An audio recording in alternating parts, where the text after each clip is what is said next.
What's up, everybody? It's Joe with J Blake Photo, and in this week's video we have a lot of stuff to talk about. There's a lot of news, a lot of rumor, a lot of stuff coming down. Let's look at it. Number one, it looks like Canon is done with DSLRs. The 5D, the 7D, the 90D, their D is in dead. Nikon, though, sending us a new mirrorless camera, and Sony going to be releasing the long-awaited A7S III imminently.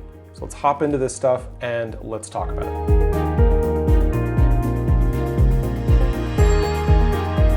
Real quick before we hop into the news, just a really quick bit of information. I love doing these news and rumor videos. They're super fun, and I love talking in the comments about all of this kind of stuff, although I have seen some pretty rowdy conversations in recent videos. But I really do love talking about it. It's one of my favorite things to do, but it's not the only thing that I do on this channel.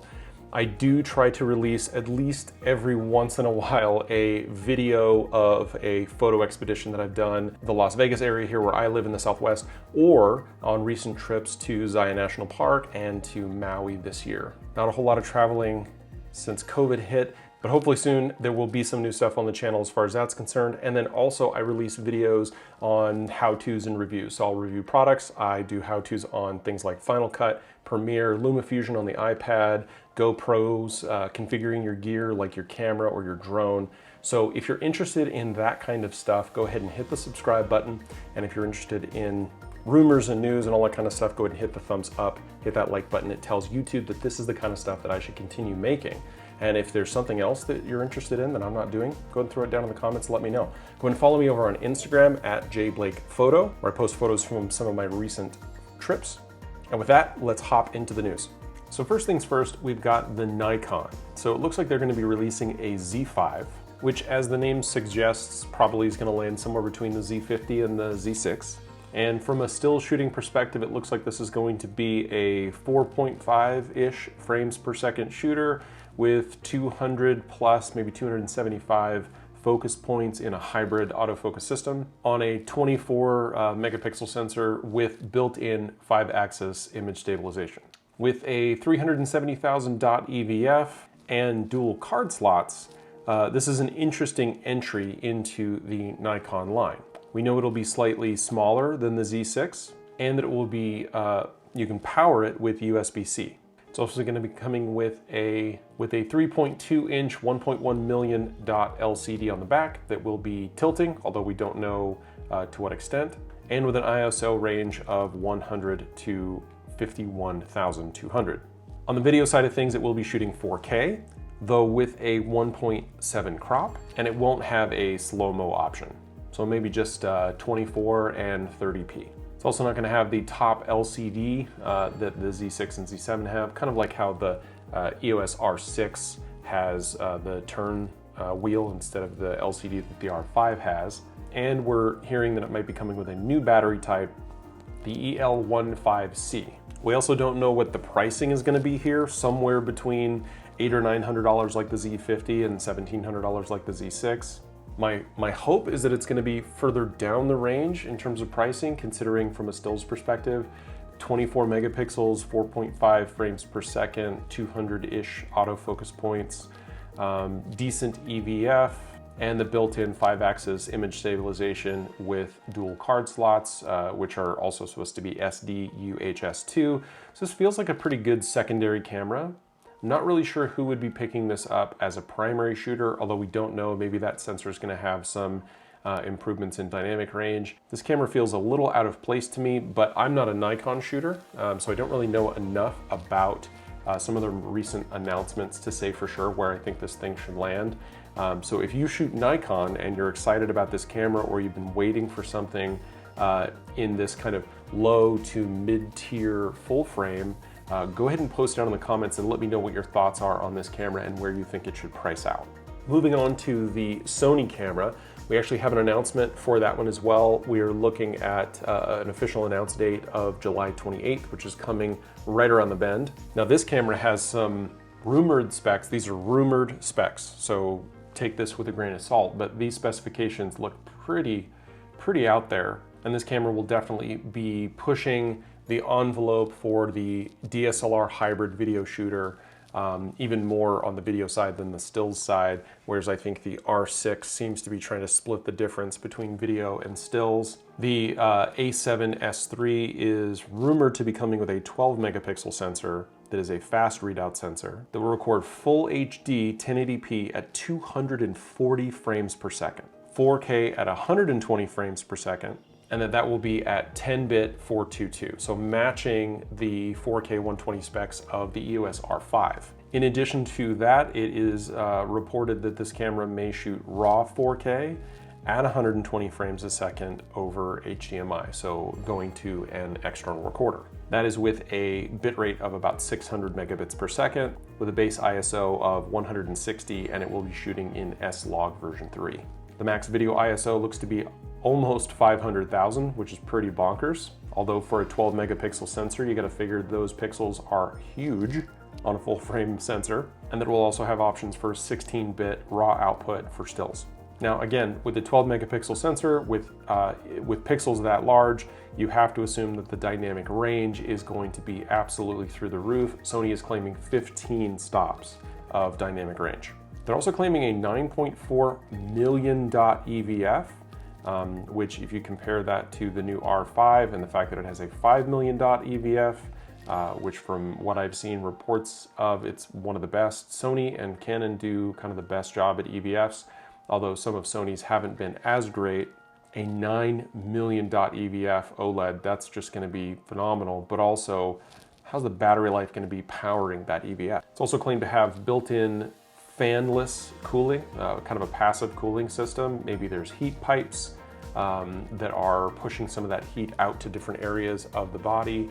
I'd be really interested to see some engineering inside some of these cameras to include the body itself as a design mechanism for radiating some of the heat, almost like a giant heat sink. Although that means that basically you're just gonna burn your hands. And they're claiming that with all these specs, specifically the 4K 120, that you'll be able to shoot video with no record limits and no heating issues, no overheating issues. Now that is a direct stab at Sony.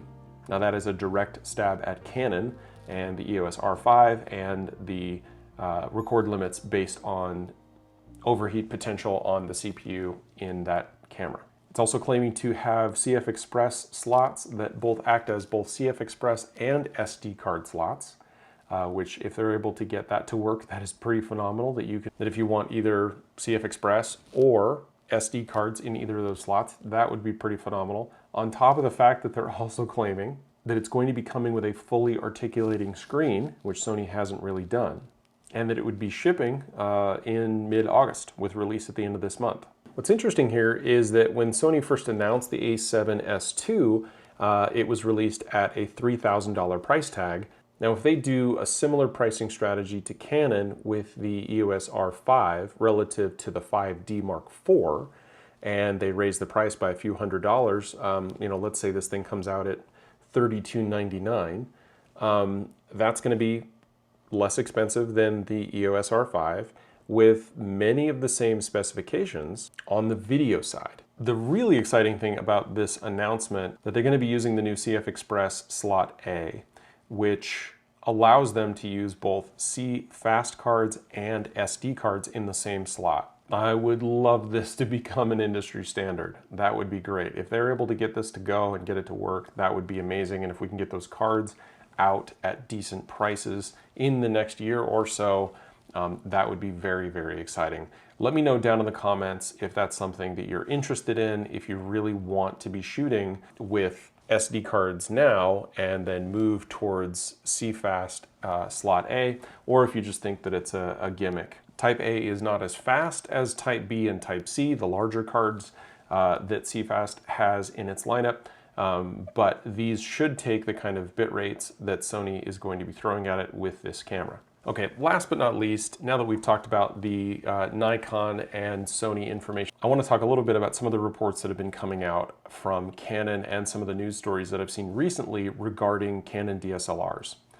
Specifically the fact that the Canon 5D Mark V, the 70D Mark III, and the 90D or whatever, 95D, whatever the next thing would be, have basically been shelved. That the 5D Mark V was scrapped about a year or so ago in terms of the development pipeline, and that we're not going to be seeing that camera. I'm not really sure if people are posting this on photo sites just to kind of get clicks, or if they're legitimately unhappy about this development. But I'll be real honest, I don't really see where the news is here. The 5D Mark V does exist. It's the EOS R5. They pulled the mirror out and they put it in the body of the EOS R. It has the dual card slots. It has the advanced focusing system from the 1DX Mark III, which traditionally the 5D series does not have the same focusing system as the 1DX. The 1DX normally is a step above, but they just went ahead and gave it to us. It has the video features that have been mentioned before.